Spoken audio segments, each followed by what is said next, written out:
전남대학교 병원, 호스피스 병동, 복도에는 희미한 형광등 불빛이 깔려 있고 공기 중에는 옅은 소독약 냄새가 떠다니고 있었습니다. 김서연 씨가 치료실 문을 열었을 때 병상에 누워있는 사람의 모습은 너무나 야위어 형체를 알아보기 힘들 정도였습니다. 그녀는 순간 숨을 들이켰습니다. 아빠, 그녀가 나직이 불렀습니다. 침대에 누운 김영호 씨가 눈을 떴습니다. 한때 밭을 일구며 비바람을 견뎌냈던 다부진 손은 이제 가죽만 남은 앙상한 뼈가 되어 있었습니다. 그는 힘겹게 고개를 돌렸습니다. 눈가에는 건조한 붉은 기가 감돌았습니다. 서연이 왔냐? 서연은 사온 죽과 수건을 내려놓고 침대 곁 의자에 앉으며 울컥하는 감정을 눌렀습니다. 회사에 휴가 내기가 힘들어서 퇴근하자마자 KTX 타고 내려왔어. 엄마 말로는 이틀 동안 아무것도 못 드셨다며. 아버지는 천천히 고개를 저었습니다. 기관지에 무언가 걸린 듯 그르렁거리는 낮고 쉰 목소리가 흘러나왔습니다. 못 먹겠다. 아무 맛도 안 나. 서연이 아버지의 손을 두 손으로 감쌌습니다. 손등은 오래된 한지처럼 얇아 조금만 힘을 줘도 찢어질 것만 같았습니다. 서연은 코끝이 찡해졌지만 억지로 미소를 지어 보였습니다. 조금만 기다려, 아빠. 내일 내가 아빠가 제일 좋아하는 능이 백숙 끓여올게. 엄마보다 내가 끓인 게 더 구수하다고 했잖아. 김영호 씨는 희미하게 웃었습니다. 그 눈빛에는 딸에 대한 안쓰러움과 따뜻함이 스쳤지만 이내 어떤 갈등과 결심으로 바뀌었습니다. 그는 힘겹게 손가락을 움직여 병상 옆 보조 의자를 가리켰습니다. 이따가 사람들 다 가면 너만 남아라. 할 말이 있어. 서연은 의아했습니다. 지금 말하면 안 돼? 아빠, 무슨 일 있으면 그냥 나한테 말해. 이따가. 그는 뚝뚝 끊어지는 숨을 몰아쉬며 두 글자를 뱉었지만 어조만은 이상할 정도로 단호했습니다. 서연은 무언가 말하려다 아버지의 눈빛에 입을 다물었습니다. 그것은 부탁이 아니라 어떤 약속을 지키려는 가장의 마지막 고집처럼 보였습니다. 그녀는 고개를 끄덕였습니다. 알았어. 기다릴게. 병실 밖의 하늘이 점차 어두워졌습니다. 서연은 창백한 아버지의 옆얼굴을 보며 가슴속에 알 수 없는 불안감이 피어오르는 것을 느꼈습니다. 밤 9시가 넘자 면회 시간이 끝났습니다. 어머니는 간호사의 재촉에 집으로 돌아가며 내일 다시 올게. 병원 죽 맛없으니까 내가 밥이랑 장조림 좀 챙겨올게. 라고 중얼거렸습니다. 아버지는 그저 고개만 끄덕일 뿐. 시선은 줄곧 침대 곁에 서연에게 고정되어 있었습니다. 어머니가 떠나자 병실은 정막에 잠겼고 링거액이 떨어지는 규칙적인 기계음만 남았습니다. 문 좀 닫아라. 아버지의 목소리는 미약해서 바람소리 같았습니다. 서연은 병실 문을 닫았습니다. 창밖 멀리 고가도로 위를 달리는 오토바이 소리가 들려왔습니다. 그녀가 뒤를 돌아보자 아버지가 힘겹게 상체를 일으키려 하고 있었습니다. 얼굴이 고통으로 일그러져 있었습니다. 아빠, 누워있어. 움직이지 마. 간호사 부를게. 아니야. 아버지는 떨리는 손을 들어 매트리스 밑을 가리켰습니다. 저거 좀 꺼내 다오. 매트리스 밑에 봉투가 하나 있어. 서연은 반신반의하며 허리를 숙여 매트리스 한쪽을 들어 올렸습니다. 정말로 꼬깃꼬깃한 누런 서류 봉투 하나가 만져졌습니다. 겉면은 테이프로 칭칭 감겨 있었습니다. 이거 말하는 거야? 김영호 씨는 고개를 끄덕이며 있는 힘을 다해 봉투를 낚아채듯 가져가 딸의 손바닥에 쥐어주었습니다. 열어봐라. 서연이 테이프를 뜯고 봉투를 열자 안에는 낡은 농협 통장 하나가 들어있었습니다. 모서리는 이미 누렇게 변해 있었고 겉면에는 투박한 글씨가 적혀 있었습니다. 그녀가 통장을 펼쳤습니다. 잔액란에 찍힌 숫자를 본 순간 서연의 눈이 커졌습니다. 심장이 덜컥 내려앉았습니다. 잔액 285, 420, 788원. 아빠, 이 큰 돈이 어디서 났어? 아버지의 숨소리가 급해졌습니다. 마치 폐 속에 남아있는 마지막 공기를 짜내어 말하는 듯 했습니다. 20년 넘게 시장 바닥에서 장사하고 이자 놀이하고 새벽에 물건 떼오고 밤에는 1,000원, 2,000원 아껴서 모은 거다. 그건 내 거야. 나한테. 서연은 엄청난 금액에 대한 충격에서 헤어나오지 못했습니다. 내 시댁도 아니고 내 남편 박민석이 것도 아니야. 오로지 내 거야. 아버지의 목소리는 허약했지만 그 의지만은 강철 같았습니다. 그는 죽어가는 눈으로 딸의 얼굴을 뚫어지게 쳐다보았습니다. 잘 들어라. 절대로 민석이가 알게 해선 안 된다. 아빠. 서연은 통장을 꽉 쥐며 혼란스러워했습니다. 왜 그 사람한테 알리면 안 돼? 내 남편이잖아. 우린 가족인데. 가족? 김영호 씨는 그 단어를 듣자 목울대가 일렁였습니다. 씁쓸한 미소를 지었습니다. 넌 아직도 분간이 안 되냐? 서연은 멍하니 있었습니다. 너 시집가서 10년 넘게 살면서 그놈이 너한테 잘해준 적 있냐? 아버지의 눈빛이 형형하게 빛났습니다. 눈꺼풀은 반쯤 감겨 있었지만 기세는 조금도 줄어들지 않았습니다. 내가 결혼하던 날부터 그놈은 나한테 와서 광주 이 집 명의를 자기한테 넘겨줄 수 있냐고 물었어. 나는 그때 바로 알았다. 그놈이 뭘 보고 너랑 결혼했는지. 설마 그렇게 생각했을까? 서연은 낮게 말했지만 스스로도 확신이 없었습니다. 아버지가 계속해서 말했습니다. 명절 때마다 그놈이 먼저 너 데리고 친정 오자고 한 적 있냐? 집안에 무슨 일 생겼을 때 그놈이 돕기라도 했어? 반대로 넌 시댁 갈 때마다 그 집 식구들이 시키는 대로 비싼 선물 사가고 효도라는 핑계로 내가 다 갖다 바쳤지. 사실상 넌 그 집의 현금 인출기였어. 서연의 입술이 파르르 떨렸지만 반박할 말이 떠오르지 않았습니다. 김영호 씨는 한숨을 내쉬며 어조를 조금 부드럽게 했습니다. 너도 모르는 게 아니야. 그냥 인정하기 싫은 거지. 그때 넌 어렸고 결혼은 사랑으로 하는 거라고 믿었으니까. 그런데 결과가 뭐냐? 시어머니는 아들 못 낳는다고 구박하고 남편이란 놈은 너 대신 말 한마디 거들어준 적 없고 네가 돈 좀 모으려고 하면 뭐라 그랬어. 돈은 모아서 관리해야 한다고 뺏어가고 그래서 지금 너한테 남은 게 얼마냐. 서연의 눈시울이 붉어졌고 입술을 꽉 깨물었습니다. 나도 안다. 내가 예전에 네 오빠만 챙겨서 네가 원망했던 거. 하지만 늙고 병드니 이제야 다 보인다. 이 돈은 내가 너한테 빚진 거다. 널 위해 남겨둔 거야. 아버지는 깊은 숨을 들이켰습니다. 생명의 마지막 힘을 다해 한마디 한마디를 눌러 담았습니다. 명심해라. 이 돈은 내 목숨줄이야. 정말 막다른 골목이 아니면 건드리지 마라. 그리고 민석이한테는 한마디도 하지 마. 너는 사람답게 살아야 해. 그 집 식모처럼 살지 말고. 서연은 고개를 숙인 채 아무 말도 할 수 없었습니다. 가슴 위에 천근만근의 침묵이 내려앉은 것 같았습니다. 창틈으로 스며든 바람이 병실 커튼을 흔들며 처량한 소리를 냈습니다. 서연의 손끝이 낡은 통장의 표면을 쓸었습니다. 아버지의 그 말, 이 돈은 내 목숨줄이라는 말이 귓가에 맴돌았습니다. 목숨줄. 그 단어가 너무 무거워 가슴이 뻐근했습니다. 그녀는 문득 결혼 첫 해를 떠올렸습니다.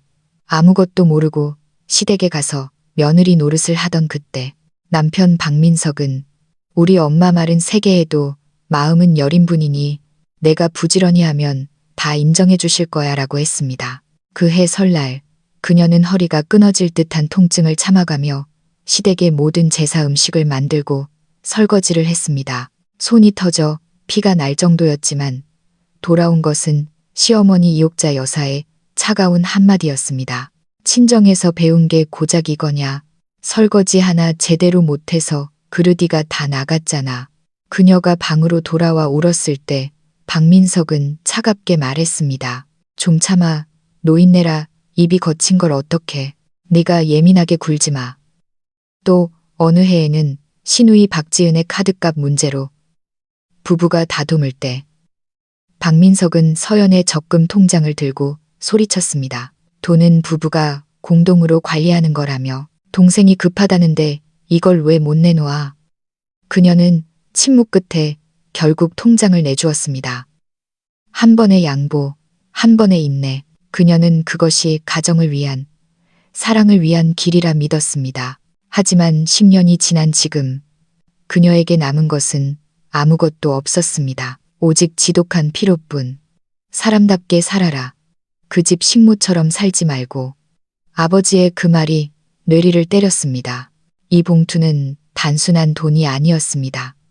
그것은 최후의 방어선이자 그녀를 질식시키는 결혼이라는 감옥을 열 수 있는 열쇠였습니다. 하지만 그녀는 아직 준비가 되지 않았습니다. 그녀는 누군가와 얼굴을 붉히며 싸우는 성격도 아니었고 가정이 깨지는 것을 원치 않았습니다. 그녀는 고개를 들어 창백한 아버지를 바라보았습니다. 어릴 적 밤마다 동화책을 읽어주던 그 손, 비가 오면 우산을 씌워주던 그 손이 이제는 앙상하게 굳어가고 있었습니다. 그녀는 이번만큼은 아버지를 믿어야 한다는 생각이 들었습니다. 병실의 형광등이 깜빡거렸습니다. 링거액이 다 들어가 기계에서 삐 하는 알림음이 울렸습니다. 아빠, 간호사 부를게. 잠깐만. 김영호 씨의 목소리는 연기처럼 희미했지만 아직 할 말이 남아 있었습니다. 서연아. 그는 마지막 힘을 짜내어 눈꺼풀을 들어 올리고 딸을 바라보았습니다. 느리지만 또렷한 목소리였습니다. 사람의 본성이라는 거, 돈 앞에서는 변하는 법이다. 그는 깊은 숨을 삼키며 아까보다 더 느리게 한 글자씩 씹어 뱉듯 말했습니다. 지금은 네가 이해 못해도 괜찮다. 언젠가 내가 한 말들을 뼈저리게 알게 될 날이 올 거야. 그때 마음 약해지지 마라. 넌 내 딸이다. 버텨야 해. 서연은 이미 눈물범벅이 되어 고개를 끄덕였습니다. 아버지의 손을 꽉 잡았습니다. 아빠, 약속할게. 그 사람한테 절대 말 안 해. 이 돈 함부로 안 쓸게. 걱정하지 마. 김영호 씨는 힘겹게 고개를 끄덕였습니다. 손가락에 힘이 서서히 풀리며 입가에 희미한 미소가 번졌습니다. 마침내 무거운 짐을 내려놓은 듯 했습니다. 다음 순간 그의 눈이 감겼고 거칠던 숨소리가 잦아들더니 가슴의 기복이 멈췄습니다. 서연은 그 자리에 얼어붙었습니다. 머릿속이 하얗게 비워졌습니다. 그녀는 울부짖지 않았습니다. 그저 온기를 잃어가는 아버지의 손을 잡고 낡은 농협 통장을 가슴에 품었습니다. 복도에서 간호사가 카트를 미는 소리가 들려왔습니다. 세상은 다시 돌아가기 시작했지만 그녀는 알았습니다. 이 순간부터 모든 것이 달라질 것임을. 아버지가 돌아가신 지 3일째 되던 날, 서연은 장례를 마치고 광주에서 대전 집으로 돌아왔습니다. 상을 치른 슬픔과 혼돈에서 채 빠져나오기도 전에 남편 박민석의 전화를 받고 시댁으로 불려갔습니다. 문을 열고 들어서자 거실에는 이미 시댁 식구들이 진을 치고 있었습니다. 시어머니 이옥자 여사는 등나무 의자에 앉아 팔짱을 낀 채 엄숙한 표정을 짓고 있었고 시누이 박지은은 식탁에서 서류 뭉치를 뒤적이며 못마땅한 표정을 하고 있었습니다. 박민석은 소파에 기대 휴대전화를 보고 있었습니다. 마치 회의를 주재하러 온 임원들 같았습니다. 무슨 일이기에 이렇게 급하게 불러? 서연은 짜증을 억누르며 물었습니다. 자리에 앉기도 전에 시어머니가 입을 열었습니다. 네, 아버지, 그 낡은 집 말이다. 우리끼리 상의해봤는데 처분하는 게 낫겠다. 놔둬봤자 관리도 안 되고 지금 부동산 경기 좋을 때 팔아서 나누는 게 낫지. 나눈다니요? 누구랑요? 서연이 미간을 찌푸렸습니다. 누구긴 누구겠니? 시누이가 고개를 들며 비아냥거렸습니다.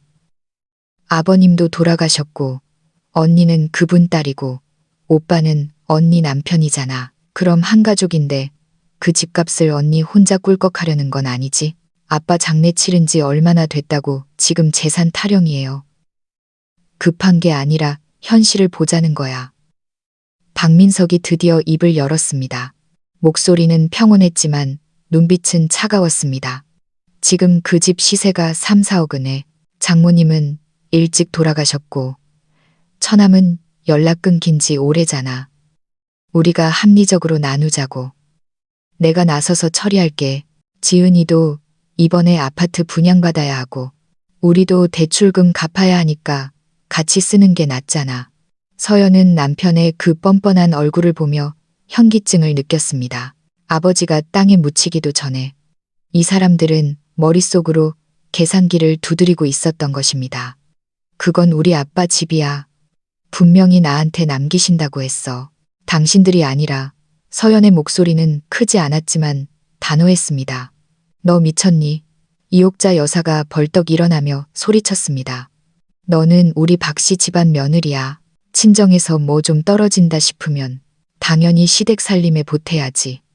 시집 왔으면 다 한 식구지. 내 거가 어디 있어. 맞아.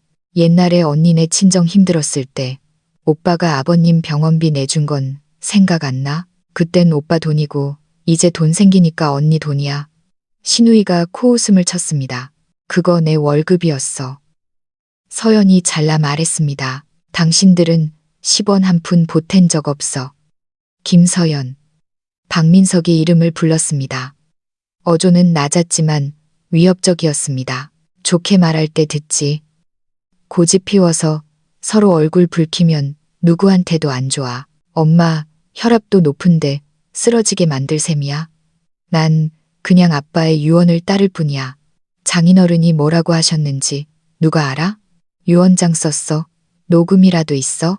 그 순간 서연의 가슴 속에서 무언가가 뚝 끊어지는 소리가 났습니다. 남편이란 사람은 아내의 슬픔이나 장인의 죽음, 가족 간의 신뢰 따위는 안중에도 없었습니다. 오직 증거가 있냐고 묻고 있었습니다. 이옥자 여사가 코웃음을 쳤습니다. 내가 진작에 알아봤다. 겉으로는 순진한 척, 효부인 척 하더니 속으론 딴 주머니 찰 생각만 하고 있었구나. 혹시 통장 같은 거 숨겨둔 거 아니냐? 거실에 정적이 흘렀습니다. 서연은 고개를 들어 세 사람의 얼굴을 천천히 훑어보았습니다. 한때 자신의 어깨에 기대 청혼했던 남자의 얼굴이 이제는 먹잇감을 노리는 짐승처럼 번들거리고 있었습니다. 그녀는 비로소 이해했습니다. 아버지가 임종 직전에 했던 말. 언젠가 뼈저리게 알게 될 날이 올 거다라는 그 말의 의미를. 그녀는 천천히 자리에서 일어났습니다. 깊은 숨을 들이켰습니다. 이 문제에 대해서는 더 이상 당신들과 상의 안 해요. 당신들은 자격 없으니까. 뭐라고? 이옥자 여사의 목소리가 하이톤으로 치솟았습니다. 얼굴이 불그락푸르락해졌습니다. 능력 있으면 나가. 네가 나가면 우리가 아쉬울 줄 알아? 엄마, 진정해. 괜히 쓰러지지 말고. 박민석이 짐짓 말리는 척했습니다. 언니, 지금 우리 가족 무시하는 거야? 신우이 박지은도 일어섰습니다. 이렇게 독하게 나오면 우리도 가만 안 있어. 서연은 대꾸하지 않았습니다. 묵묵히 현관으로 걸어갔습니다.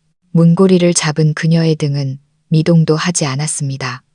분노와 굴욕을 단단한 돌덩이로 압축해 짊어진 듯 했습니다. 그녀는 문을 열고 밖으로 나갔습니다. 쏟아지는 햇살이 눈부시게 시야를 찔렀습니다. 그녀는 뒤를 돌아보지 않았습니다.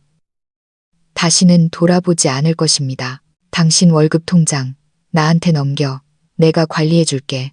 용돈은 매달 줄 테니까. 그날 저녁 식사 후 박민석이 이를 쑤시며 아무렇지 않게 말했습니다. 마치 오늘 후식으로 무슨 과일을 먹을지 이야기하는 투였습니다. 서연의 숟가락질이 멈췄습니다. 왜? 우린 부부니까 돈 관리 같이 해야 한다며. 당신 월급 쥐꼬리만 하잖아. 합쳐서 굴려야지. 그리고 당신 혼자 돈 쓰면 딴 생각할 수도 있고. 내 생활비는 내가 알아서 해. 당신 내 아내야. 무슨 딴 주머니를 차? 혹시 뒤가 구린 거라도 있어? 남편의 목소리가 갑자기 거칠어졌습니다. 거실에 있던 시어머니가 거들었습니다. 그래, 결혼한 지가 언젠데 아직도 내 돈 따지니? 내 아버지 몫으로 뭐라도 남겼으면 당연히 가장인 민석이한테 맡겨서 불려야지. 여자가 투자에 대해 뭘 안다고. 서연의 가슴이 답답해졌습니다. 그녀는 대꾸하지 않고 묵묵히 그릇을 싱크대에 넣고 방으로 들어갔습니다. 다음 날 아침 그녀는 지갑에 있던 체크카드가 사라진 것을 발견했습니다. 박민석이 가져간 것입니다. 어떻게 내 허락도 없이 카드를 가져가? 그날 밤 서연이 따져 물었습니다. 당신이야말로 어떻게 그동안 딴 마음을 품어? 부부 사이에 비밀이 있으면 안 되지. 혹시 그 통장 진짜로 당신이 갖고 있는 거 아니야? 박민석은 안색을 바꾸며 몰아붙였습니다. 서연은 대답하지 않고 돌아섰습니다. 그날부터 그녀는 매달 현금으로 30만 원만 받게 되었습니다. 냉장고 문에는 이번 달 생활비라고 적힌 노란 포스트잇과 함께 현금이 붙어 있었습니다. 시어머니는 서연이 퇴근길에 5천 원짜리 편의점 도시락을 사온 것을 보고 비아냥거렸습니다. 한 달에 30만 원 받으면서 참 호화롭게도 먹는다. 우리 집이 널 아주 귀부인으로 키웠나 봐. 서연은 싸우고 싶지 않아 조용히 대답했습니다. 저녁에 편의점 알바 더 하려고요. 생활비 보태야죠. 밖에서 알바할 힘 있으면 민석이 내조나 더 하지. 하여간 돕지는 못할 망정. 말 한마디 한마디가 독침 같았습니다. 서연은 참았습니다. 익숙해졌으니까요. 하지만 어느 날 더 이상 참을 수 없는 순간이 왔습니다. 가족 모임이 있던 날. 시누이 박지은이 친척들 앞에서 대놓고 떠들었습니다. 언니네 친정집 팔았나? 그 동네 집값 꽤 올랐다던데. 와, 언니 진짜 대단해. 그 큰 돈을 혼자 꿀꺽하고 얼굴색 하나 안 변하네. 거실에 있던 사람들이 킬킬거렸습니다. 과일 접시를 들고 있던 서연의 손이 떨렸습니다. 하지만 내려놓지 않았습니다. 지은 씨. 서연이 차갑게 입을 열었습니다. 말 좀 가려서 해요. 왜? 틀린 말했어? 찔려서 그래. 친정 식구도 없겠다. 이제 그 집 팔아서 한미천 잡았으니 우리 같은 건 눈에 안 들어온다. 이거지. 모두가 서연을 쳐다보았습니다. 남편 박민석은 사촌 동생과 농담을 주고받으며 모른 척하고 있었습니다. 그 순간 서연은 심장이 누군가에게 꽉 쥐어짜이는 듯한 통증을 느꼈습니다. 그날 밤 집에 돌아온 서연은 불길한 예감이 들어 아버지가 준 통장을 숨겨둔 서랍을 열어보았습니다. 헌 옷까지 깊숙한 곳에 숨겨둔 통장의 위치가 미묘하게 바뀌어 있었습니다. 손을 넣어보니 모서리가 구겨져 있었습니다. 누군가 뒤진 것이 분명했습니다. 그녀는 오랫동안 서랍을 노려보다가 천천히 닫았습니다. 다음 날 그녀는 통장을 안방 천장 전등가 속에 숨겼습니다. 그리고 표지와 잔액이 찍힌 페이지를 사진으로 찍어 휴대전화 비밀 폴더에 저장했습니다. 파일명은 영어로 라이프 인슈런스, 생명보험라고 적었습니다. 며칠 뒤 새벽 2시 물을 마시러 나온 서연은 주방에서 들려오는 낮은 대화 소리를 들었습니다. 분명히 돈 숨겼어. 냄새가 나. 아주 독한 년이라니까. 시어머니 이옥자의 목소리였습니다. 돈 있으면 찾아내야지. 우리 안 주면 뺏어야지 어떡해. 근데 어떻게 뺏어? 박민석의 목소리는 건조했습니다. 요즘 아주 여우가 다 됐어. 방문도 잠그고 다니고. 엄마가 좀 머리 좀 써봐. 남자가 칠칠 맞게 그 돈 들고 도망가게 둘 셈이야? 걔가 지금 뭐가 아쉬워서 붙어 있겠니? 처음에야 안정적이라서 너랑 결혼했지. 지금은. 대화가 채 끝나기도 전에 서연은 소리 없이 방으로 돌아왔습니다. 문에 기댄 그녀의 심장은 차갑게 식어버렸습니다. 눈물조차 나오지 않았습니다. 오직 한기만 느껴졌습니다. 이 사람들에게 자신은 가족이 아니었습니다. 그저 현금 인출기, 필요할 때 쓰고 버리는 도구일 뿐이었습니다. 그날 밤 그녀는 한숨도 자지 못했습니다. 더 이상 기다릴 수도 참을 수도 없다는 것을 깨달았습니다. 박민석의 40번째 생일잔치 날이었습니다. 이옥자 여사는 아침부터 부산을 떨었습니다. 친척들과 이웃들을 초대해 상을 2개나 폈고 단골 식당에서 출장 뷔페까지 불렀습니다. 서연은 아침부터 저녁까지 쉴 새 없이 움직였습니다. 채소를 씻고 바닥을 닦고 수저를 놓고 땀으로 속옷까지 젖었습니다. 음식이 다 나오기도 전에 이옥자 여사가 건배를 제의했습니다. 우리 민석이가 벌써 40이네. 일도 잘하고 책임감도 강한데 딱 하나 기회가 부족해. 이번에 승진만 하면 되는데. 사람들이 맞장구를 쳤습니다. 들으니까 이번에 과장 승진 케이스라며 좀 손 좀 쓰면 된다던데. 문제없죠. 우리 민석이가 인맥이 좋아서. 그래, 인사치레할 돈만 좀 있으면 되는데. 그건 재수 씨가 좀 도와줘야겠네. 친척의 말에 이옥자 여사의 눈이 번쩍 뜨였습니다. 서연을 돌아보며 말했습니다. 얘, 너 아버지 돈 남긴 거 있다며. 이럴 때 내놔야지 언제 쓰니. 식탁에 웃음소리가 뚝 끊겼습니다. 공기가 순식간에 얼어붙었습니다. 서연의 표정이 싸늘하게 변했습니다. 새우 껍질을 까던 손을 내려놓았습니다. 아빠 돈 없어요. 병원비로 다 썼어요. 웃기지 마. 신우이가 끼어들었습니다. 그 노인네 죽기 며칠 전부터 언니가 찰싹 붙어 있었잖아. 뭐라도 안 남겼을 리가 없어. 이옥자 여사가 눈을 부라렸습니다. 우린 가족이야. 돈 있으면서 입싹 닦는 건 무슨 신분이. 가장인 민석이가 잘 돼야 집안이 살지.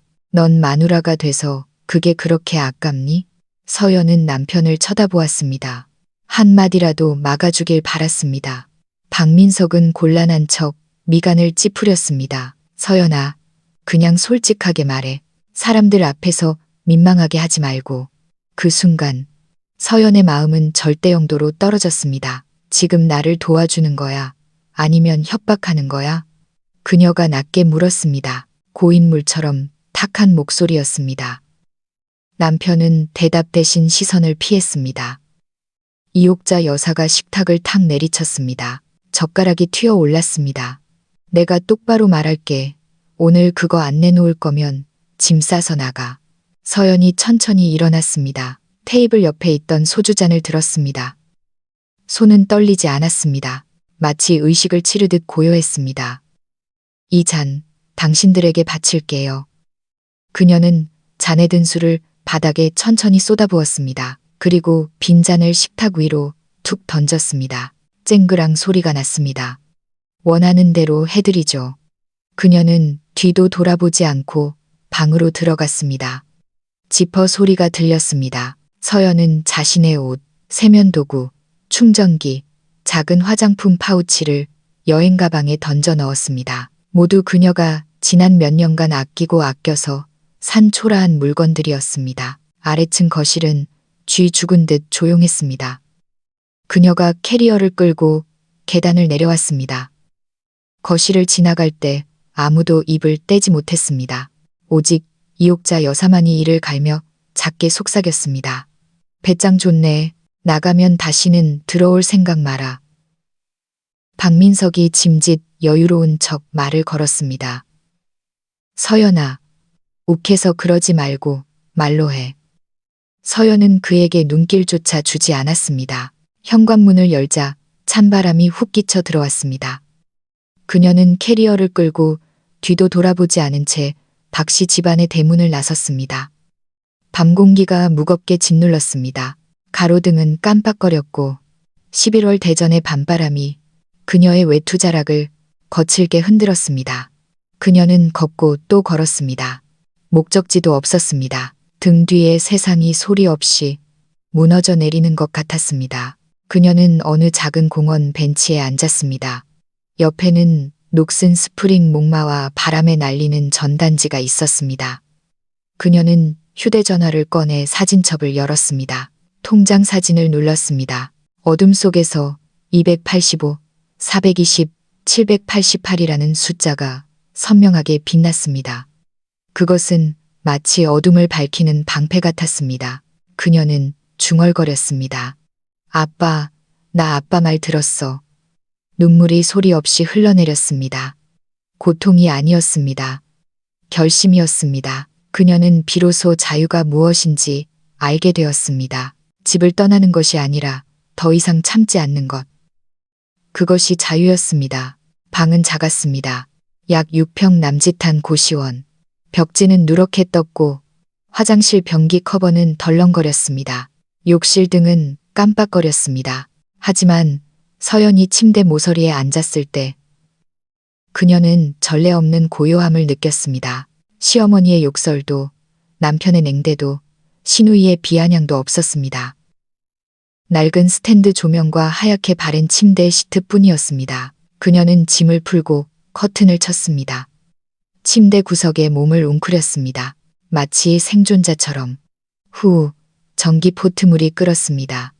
컵라면에 물을 붓고 두 손으로 컵을 감싸 쥐자 온기가 가슴으로 전해졌습니다. 휴대전화를 꺼내 다시 통장 사진을 보았습니다. 화면 속의 숫자가 차가운 빛을 뿜어냈습니다. 그녀는 이렇게 큰 돈을 본 적이 없었습니다. 어릴 때부터 가난하게 살았고 가장 호화로웠던 기억이라곤 중학교 졸업 때 부모님과 먹은 돈가스 외식이 전부였습니다. 콜라를 추가했다고 어머니가 오는 내내 잔소리하던 기억이 났습니다. 그녀는 자신이 돈 같은 건 초월했다고 믿었습니다. 하지만 이 통장이 손에 들어온 순간 깨달았습니다. 관심이 없었던 게 아니라 가질 기회가 없었던 것뿐이라는 걸.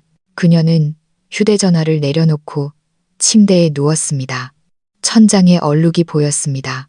생각은 명료해졌습니다. 결혼 초 그녀는 결혼이 두 사람이 함께 집을 지탱하는 것이라 믿었습니다. 시어머니는 내 월급은 민석이가 관리하게 해라. 넌 살림에 집중해라고 했고 그녀는 순진하게 따랐습니다. 회계 보조 일을 그만두고 전업주부가 되었고 매달 25만 원을 받았습니다.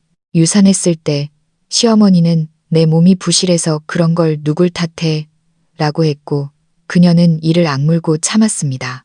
친정 아버지가 쓰러졌을 때 그녀는 비상금을 털어 3개월을 간병했지만 박민석은 딱 한 번 찾아왔습니다. 가면서 의료보험 카드 꼭 챙겨 우리 집에 손에 끼치지 말고 라는 말을 남겼습니다. 이 모든 것을 그녀는 참았습니다. 참으면 복이 온다고 언젠가 알아줄 거라고 믿었으니까요. 하지만 틀렸습니다. 맹목적인 인내는 존중을 가져오지 않았습니다. 오히려 그들을 더 뻔뻔하게 만들었습니다. 아빠 말이 맞았어. 그녀는 혼잣말을 하며 눈물을 흘렸습니다. 자리에서 일어나 캐리어를 열었습니다. 옷 속에 숨겨온 실물 통장을 꺼내 한참을 바라보았습니다. 이것은 돈이 아닙니다. 열쇠입니다. 그녀는 휴대전화 메모장을 열어 세 줄을 적었습니다. 지난 몇 년간 내 자금 흐름 추적하기, 변호사 선임하기, 내 인생 다시 세우기. 그녀는 도망친 것이 아닙니다. 반격을 시작한 것입니다. 휴대전화가 진동했습니다. 화면에 박민석이라는 이름이 떴습니다. 받지 않았습니다. 진동은 멈추지 않았습니다. 두 번째, 세 번째, 10번째. 전화가 왔을 때 그녀는 비행기 모드를 켰습니다. 5분 후 다시 켰을 때 메시지 폭탄이 쏟아졌습니다. 박민석, 당신 지금 뭐 하는 거야? 집에 안 들어와? 엄마 쓰러지게 만들 셈이야? 박민석, 당장 말해. 그 통장 어디 있어? 음성 메시지. 박지은, 언니 진짜 대단하다. 돈 몇 푼 때문에 이렇게 막 나가. 아버님이 하늘에서 보고 피눈물 흘리시겠다. 이옥자, 배짱 좋으면 평생 들어오지 마라. 우리 집 돈 한 푼도 못 가져갈 줄 알아. 서연은 하나도 답장하지 않았습니다. 유심칩을 뽑아 서랍에 던져넣고 전원을 껐습니다. 창밖으로 오토바이 배달 소리가 지나갔습니다. 창문이 덜덜 떨렸습니다. 그녀는 벽에 기대 창밖을 보았습니다. 대전의 밤거리는 불빛으로 어지러웠지만 시댁의 그 화려한 샹들리에보다 훨씬 따뜻해 보였습니다. 아빠, 나 버틸게. 그녀는 자신에게 다짐하듯 또렷하게 말했습니다. 망설임은 없었습니다. 내가 일을 너무 크게 버리는 건지 모르겠어. 하지만 누구를 믿어야 할지 모르겠어. 서연은 카페 창가 자리에 앉아 종이컵을 꽉 쥐고 있었습니다. 목소리가 너무 작아 커피 머신 소리에 묻힐 정도였습니다. 맞은편에 앉은 친구 이수진은 고등학교 동창이자 대형 로펌의 패러리걸 법률 사무원이었습니다. 그녀는 심각한 표정으로 이야기를 듣고 있었습니다. 서연아, 너 지금 일 크게 버리는 거 아니야. 넌 이제야 정신을 차린 거야. 수진이 서연의 손등을 덮어주었습니다. 네가 말한 게 사실이라면 이건 단순한 이혼이 아니야. 자산유용, 협박, 정서적 학대, 그리고 사기 혐의까지 갈 수 있어. 수진은 단호하게 말했습니다. 강지훈 변호사님 연결해 줄게. 이런 경제적 학대 사건 많이 다루신 분이야. 어떻게 싸워야 하는지 잘 아셔. 이틀 뒤 대전 둔산동 법조타운에 있는 강 변호사 사무실. 서연은 처음으로 모든 일을 사건 브리핑하듯 털어놓았습니다. 말하는 도중 손이 떨렸습니다. 강지훈 변호사는 차분히 차를 한 모금 마시고 말했습니다. 그쪽에서 부인이 돈을 가지고 있다고 의심하는 이유는 그들이 오랫동안 부인의 돈을 빼돌리고 있었기 때문입니다. 도둑이 제발 저린 거죠. 이제 중요한 건 증거입니다.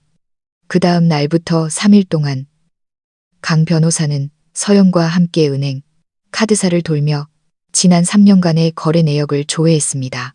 결과는 충격적이었습니다. 3년 동안 서연의 명의로 된 계좌에서 약 4억만 원이 박민석의 개인 계좌로 이체되었습니다. 그중 100만 원이 이체된 날짜는 신우이 박지은이 새 오토바이를 샀던 주간과 정확히 일치했습니다. 시어머니 이옥자에게도 병원비, 급전 명목으로 돈이 갔지만 서연은 그런 돈을 만져본 적도 없었습니다. 이건 빙산의 일각입니다. 강 변호사가 차갑게 말했습니다. 박민석 씨가 부인 명의로 몰래 대출을 받거나 카드를 돌려막기 한 정황도 보입니다. 그리고 두 번째 폭탄이 터졌습니다. 조사해보니 박민석 씨가 최근 1년간 불법 사설 토토 사이트에 접속하고 입출금한 내역이 발견됐습니다. 합계 금액이 500만 원이 넘습니다. 카드 빚은 이미 한도 초과고요. 서연은 멍해졌습니다. 도박이었나요? 확실하진 않지만 거래 패턴이 전형적입니다. 통신 기록과 대조해 봐야겠지만 중요한 건 부인이 이 돈의 용도를 전혀 몰랐고 이득을 보지 않았다는 걸 증명해야 합니다. 그래야 이 빚이 부부 공동 채무가 아니라 남편의 개인 채무가 됩니다. 서연은 아랫입술을 깨물었습니다. 눈빛에서 망설임이 사라졌습니다. 제가 뭘 하면 되죠? 증거 수집부터 시작합시다. 그날부터 서연의 삶은 첩보 영화가 되었습니다. 그녀는 새 선불폰을 개통해 변호사와 연락했습니다. 구형폰은 미끼용으로 켜두었습니다. 초소형 녹음기를 사서 가방 장식 인형 속에 숨겼습니다. 시어머니가 전화해서 폭언할 때마다 녹음했습니다. 남편이 찾아와서 소리 지를 때도 침착하게 기록했습니다. 신우이가 가족 단톡방에 올리는 비꼬는 말들도 모두 캡처했습니다. 밤마다 고시원에서 녹음 파일을 정리하고 날짜별로 언어폭력 일지를 작성했습니다. 김 선생님, 이 소송은 감정 싸움이 아닙니다. 증거 싸움입니다. 강 변호사의 조언을 되새기며 그녀는 냉철하게 기록했습니다. 그녀는 월세 45만 원짜리 원룸으로 이사했고 낮에는 편의점 알바를 하며 생계를 유지했습니다. 겉으로는 생활고에 시달리는 척했지만 밤에는 아버지가 준 통장을 방수팩에 넣어 장판 밑에 숨기고 증거 자료는 클라우드 두 곳에 분산 저장했습니다. 나 혼자서는 약하지만 이제 나에겐 증거가 있고 전략이 있어. 다시는 기다리지 않아. 어느 날 새벽 7시 서연의 미끼용 폰이 울렸습니다. 모르는 번호였지만 국번을 보니 박민석 회사 근처 공중전화였습니다. 여보세요. 서연아, 나야. 박민석의 목소리는 갈라져 있었고 공포에 질려 있었습니다. 나 지금 회사 앞에서 빚쟁이들한테 잡혔어. 오늘까지 2천만 원 안 갚으면 죽인대. 그는 떨고 있었습니다. 그러더니 목소리를 낮췄습니다. 서연아, 너 돈 있는 거 다 알아. 제발 한 번만 도와줘. 나 진짜 죽어. 서연은 침묵했습니다. 그리고 차분하게 물었습니다. 어머니 돈 많잖아. 보험금 탄 거 있잖아. 그거. 지은이 오피스텔 보증금으로 들어갔어. 내 카드도 다 막혔고. 너밖에 없어. 우리 부부잖아. 부부. 알아. 장인어른 돈 있는 거 대충 눈치챘어. 내가 그렇게 꽁꽁 숨기는 거 보면 뻔하잖아. 제발. 그럼 더 잘 알겠네. 그건 우리 아빠 돈이야. 네, 도박빚 갚으라고 준 돈 아니야. 서연아, 나 진짜 무릎이라도 꿇을게. 서연은 깊은 숨을 내쉬었습니다. 목소리는 여전히 부드러웠습니다. 도와줄게. 대신 조건이 있어. 내 월급 통장 카드. 지금 당장 돌려줘. 전화기 너머에서 침묵이 흘렀습니다. 그거, 잔액 얼마 없어. 몇천 원밖에. 금액은 상관없어. 카드를 원해. 오늘 점심 12시 시청 앞 스타벅스에서 봐. 카드 가져오면 생각해 볼게. 그가 넙죽 알겠다고 했습니다. 지푸라기라도 잡는 심정 같았습니다. 낮 12시 카페 구석자리. 박민석은 며칠 못 씻은 사람처럼 구겨진 셔츠 차림에 눈이 잡혔습니다. 서연을 보자마자 카드를 내밀었습니다. 여기 있어. 비밀번호 안 바꿨어. 네가 알아서 해. 서연은 카드를 받아 가방에 넣었습니다. 돈 문제는 내가 알아볼게. 근데 계좌부터 정리해야 해.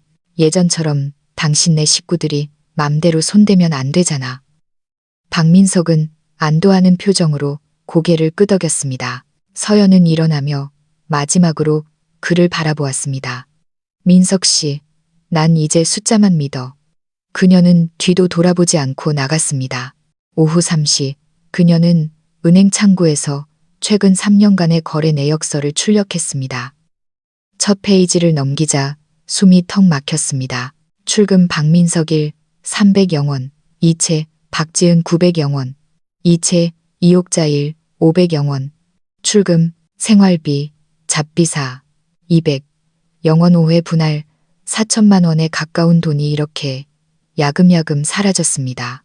시어머니가 입원하기 전 주, 신우이가 명품 가방을 샀다고 자랑하던 달과 정확히 겹쳤습니다. 그녀는 서류를 파일에 넣으며 묘한 안도감을 느꼈습니다. 내 돈이 어디로 갔는지 이제야 알았다는 확실함이 주는 안도감이었습니다. 그날 밤 모든 자료가 강 변호사에게 넘어갔습니다. 훌륭합니다. 이 정도면 재판부에서 악의적인 자산 유용과 경제적 학대를 인정할 겁니다. 이제 민사소송을 제기합시다. 재산 분할, 위자료 청구, 그리고 이혼 소송입니다. 서연은 고개를 끄덕였습니다. 더 이상 참지 않아요. 이니 도리니 하는 말 안 들을래요.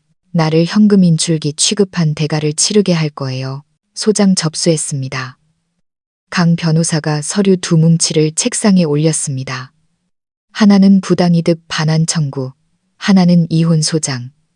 서연은 소장을 펼쳤습니다. 깨알 같은 글씨로 지난 3년간의 이체 기록, 자금 흐름, 녹취록 발췌본이 적혀 있었습니다. 이것은 그녀의 비극이 아니라 무기였습니다. 그리고 아는 기자분께 제보했습니다. 가정 내 경제적 학대에 대한 기획 기사를 준비 중이랍니다. 익명이지만 디테일은 살려서요. 3일 후 온라인 커뮤니티와 뉴스 포털에 기사가 떴습니다. 단독, 10년 간병한 딸, 남편은 도박 빚에 아내 명의 도용, 충격적 가정사. 기사는 담담했습니다. 막장 드라마처럼 과장하지 않고 팩트만 나열했습니다. A씨여는 부친을 10년간 간병하며 임종을 지켰으나 남편 B씨와 시댁 식구들은 장례 직후 유산을 요구하며 압박했다. 조사 결과 B씨는 아내 몰래 4천만 원을 유용하고 불법 도박에 손을 댄 것으로 드러났다. 기사는 순식간에 조회수 1위를 찍었습니다. 댓글창은 분노로 폭발했습니다. 와, 사람이냐? 벼락 맞아라. 저런 놈이랑 어떻게 살았냐? 시어머니랑 시누이도 공범이네. 남편 신상 털어야 하는 거 아니냐? 박민석은 그날 밤 전화통에 불이 났습니다. 회사 감사팀에서 전화가 왔습니다. 박 과장, 자네 가정사 때문에 회사 게시판이 난리야. 당분간 대기 발령일세. 조사 끝날 때까지 나오지 마. 그는 우리 와이프가 미쳐서 그래요. 라고 변명했지만 소용없었습니다. 시누이 박지은도 회사 인사팀에 불려갔습니다. 오빠 일 때문에 회사 이미지가 안 좋다. 자제해라. 이옥자 여사는 더 비참했습니다. 동네 노인정에서 왕따가 되었습니다. 뉴스에 나온 그 독한 시어머니가 저 할망구라며 며느리 친정 돈 뜯어내려다 걸렸다며 수군거리는 소리에 혈압이 올라 응급실에 실려갔습니다. 서연은 아무 말도 하지 않았습니다. 묵묵히 출근하고 증거를 정리했습니다. 그녀의 침묵은 그 어떤 고함보다 무서웠습니다. 어느 날 저녁 박민석의 사촌 누나가 문자를 보냈습니다. 서연아, 사실 나도 네가 너무 착해서 걱정했어. 힘내라. 우리 친척들도 다 네 편이야. 그동안 미안했다. 서연은 답장하지 않고 조용히 휴대전화를 덮었습니다. 법원 조정 기일 전날 박민석에게서 전화가 왔습니다. 서연아, 우리 다시 시작하면 안 될까? 내가 다 잘못했어. 도박도 끊을게. 엄마도 많이 반성하고 있어. 제발 소송만 취하해줘. 목소리가 애처로웠습니다. 엄마 쓰러지셨어. 지은이도 멘탈 나가서 죽으려고 그래. 너 진짜 우리 가족 다 죽는 꼴 볼 거야? 서연은 거울 속에 자신을 보며 깊은 숨을 쉬었습니다. 난 복수하는 게 아니야. 그녀가 나직이 말했습니다. 난 그냥 나를 지키는 거야. 당신들이 망가진 건 당신들 탓이지 내 탓이 아니야. 서연아, 그녀는 전화를 끊었습니다. 법원 앞 돌계단 위로 햇살이 쏟아졌습니다. 서연은 회색 정장에 단정한 단화를 신고 법정으로 걸어갔습니다. 그림자가 길게 늘어졌지만 그녀의 걸음은 그 어느 때보다 당당했습니다. 법정 안 맞은편에 앉은 박민석은 며칠 새 10년은 늙어 보였습니다. 옆에 앉은 이옥자 여사와 시누이는 고개도 들지 못했습니다. 그들의 눈에는 처음으로 두려움이 서려 있었습니다. 재판이 시작되었습니다. 상대 측 변호사는 단순한 가정 내 다툼이며 부부 공동 재산 관리에 대한 오해라고 주장했습니다. 남편은 가정을 위해 투자하려 했을 뿐이라는 궤변을 늘어놓았습니다. 하지만 강 변호사가 일어섰을 때 분위기가 반전되었습니다. 본 사건의 본질은 자산 유용, 가스라이팅, 그리고 가족을 가장한 착취입니다. 피고는 원고의 급여 통장을 강제로 관리하며 3년간 4천만 원을 유용했고 이를 도박과 본가 지원에 탕진했습니다. 여기 모든 입출금 내역과 녹취록이 있습니다. 증거 서류가 판사석으로 넘어갔습니다. 법정은 쥐 죽은 듯 고요했습니다. 서연은 이 정적 속에서 운명의 수레바퀴가 비로소 올바른 방향으로 돌기 시작했음을 느꼈습니다. 판결이 내려졌습니다. 이혼을 인용한다. 혼인 파탄의 주된 책임은 피고 박민석에게 있다. 재산 분할. 혼인 기간 형성된 재산의 70%를 원고 김서연에게 분할한다. 부당이득 반환. 피고는 원고에게 유용한 자금 4천만 원 및 이자를 지급하라. 도박 빚은 피고의 개인 채무로 원고에게 변제 의무가 없다. 판사봉 소리가 울려 퍼졌습니다. 서연은 가슴 속에서 뜨거운 것이 올라오는 것을 느꼈습니다. 그녀는 시댁 식구들에게 눈길 한 번 주지 않고 일어섰습니다. 법원 밖으로 나오자 가을바람이 시원하게 불어왔습니다. 끝났다. 그녀는 파란 하늘을 보며 미소 지었습니다. 광주의 어느 오래된 주택가. 서연은 아버지의 낡은 집 앞에 서 있었습니다. 이곳은 그녀의 기억 속에서 가장 따뜻했던 곳이자 이제 그녀가 돌아갈 유일한 안식처였습니다. 그녀는 지난 몇 달간 이곳을 리모델링했습니다. 아버지가 쓰던 서재를 정리하고 마당에 잡초를 뽑았습니다. 앨범 속 젊은 아버지의 사진을 보며 한참을 울기도 했습니다. 하지만 이제는 슬픔보다는 그리움이 더 컸습니다. 그녀는 1층 거실을 개조해 작은 꽃집을 열었습니다. 이름은 치유의 정원, 장미, 백합, 프리지어. 그녀가 매일 새벽꽃 시장에서 직접 골라온 생화들이 가게를 가득 채웠습니다.